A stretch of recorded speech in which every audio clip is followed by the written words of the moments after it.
The tragedy paper. As Duncan walked through the stone archway leading into the senior dorm, he had two things on his mind. What treasure had been left behind for him in his tragedy paper? Well, maybe three things. He was also worried about which room he was going to get. If it wasn't for the middle item, though, he tried to convince himself he would be almost 100% happy. Almost. But that paper, the Irving School equivalent of a thesis project, was sucking at least 30% of his happiness away, which was a shame on such an important day. Basically, he was going to spend a good portion of the next 9 months trying to define tragedy in the literary sense. Like what made King Lear a tragedy. Who cared? He could do that right now. A tragedy was when something bad happened. Bad things happened all the time. But the senior English teacher, Mr. Simon, who just happened to be the adult overseer of his hall this year, cared. He cared a lot, and he loved to throw around words like magnitude and hubris. Duncan would much rather work with numbers than words, and he had heard of the occasional Irving senior getting by with doing too much. Maybe all he had to do, really, was get a C on the paper. He would not let this ruin his senior year, not after the mistakes he made last year. But when he thought about it, he realized it might be good to have a distraction. It was certainly better than dwelling on the past. Duncan forced himself to walk smoothly under the archway. The pull to stop and read the message etched into the stone was strong, but he had been going to school for 3 years already. He certainly knew what it said. He would look silly if he paused and read it, so instead, he said to himself under his breath, "Enter here to be and find a friend." He had walked under this pronouncement many times. He had to when he went to the dining hall or the headmaster's office, and he had never paid much attention before. But now, well, now he hoped there was actually something to it, that these people were really his true friends, whatever that meant. After what he had been through, he was going to need their support more than ever. Seniors got to live right on the quad, the beautiful courtyard that was surrounded by the school's main buildings, and the rooms that were the equivalent of the doubles he had lived in the last 3 years with Tad, were all cut in half so seniors could live alone.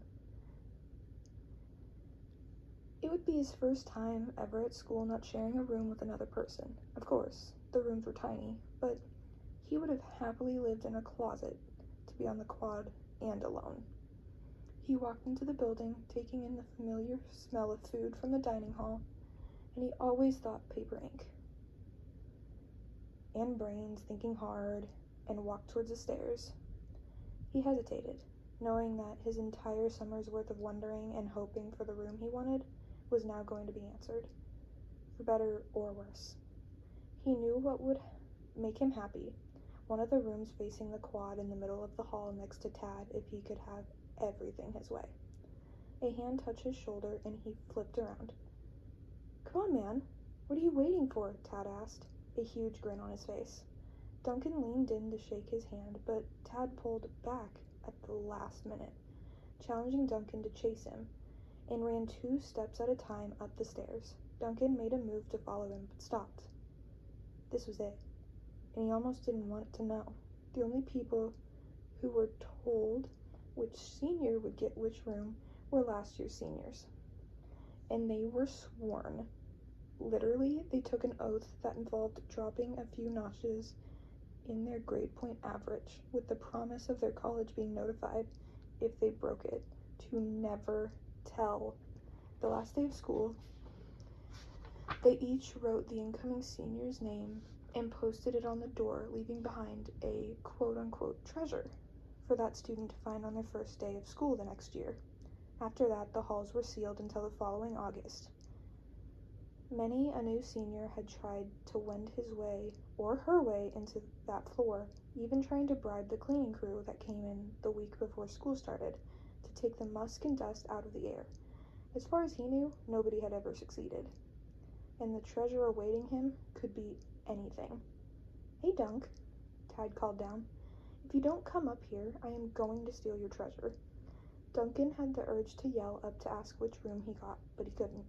What was wrong with him? This wasn't that big of a deal. No matter which room he lived in, or what was left for him, how much of a difference could it really make in his life? But he would love to have a good story to tell at dinner tonight. At the very least, that would help him steer the conversation away from what he worried everyone would really want to talk about. Treasures in the past had ranged from almost 3-month-old rotting pizza to a check for $500. There was a rumor that different lucky seniors were left 2 tickets to a Yankees game, a share in some famous company, a gift certificate to one of the fanciest restaurants in Westshire County, and once, legend had it, years ago, a senior was left an English bulldog puppy, the school's mascot. Apparently, the administration wanted him to find a new home for it, but he ended up letting the dog stay, and they named him Irving.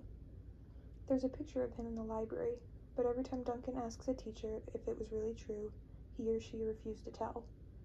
There were also plenty of seniors' stories of lame treasures, bags of M&Ms and random books. Duncan slowly made it up the stairs. Other seniors flew by him, slapping him on the back.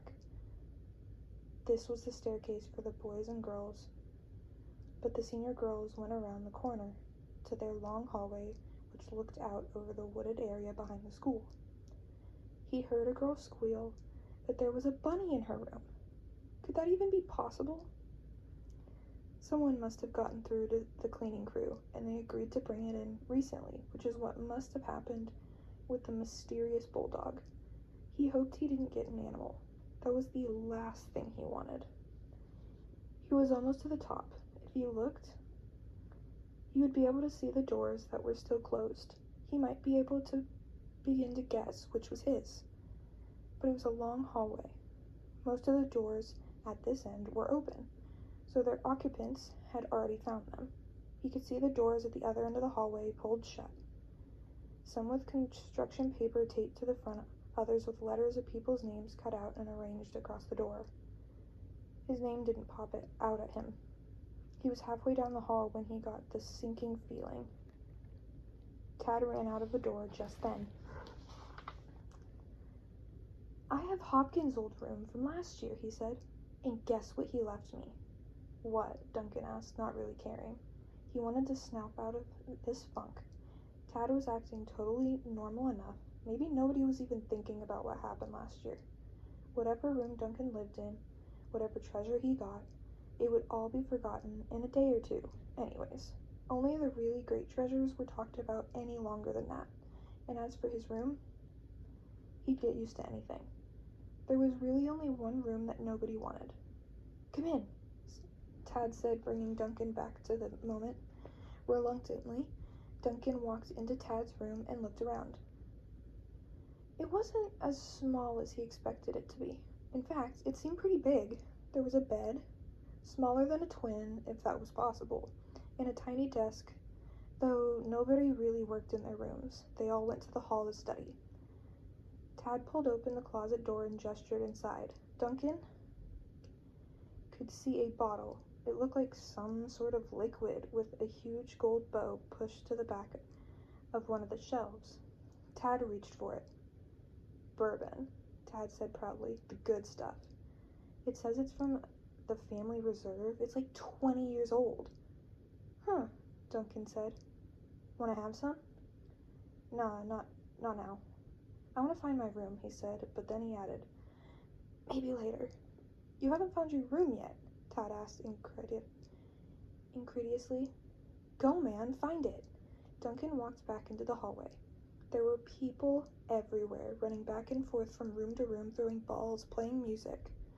Tomorrow, everything would be quiet, but today, almost anything was allowed, though probably not the bourbon. This time, Duncan walked right to the end of the hall.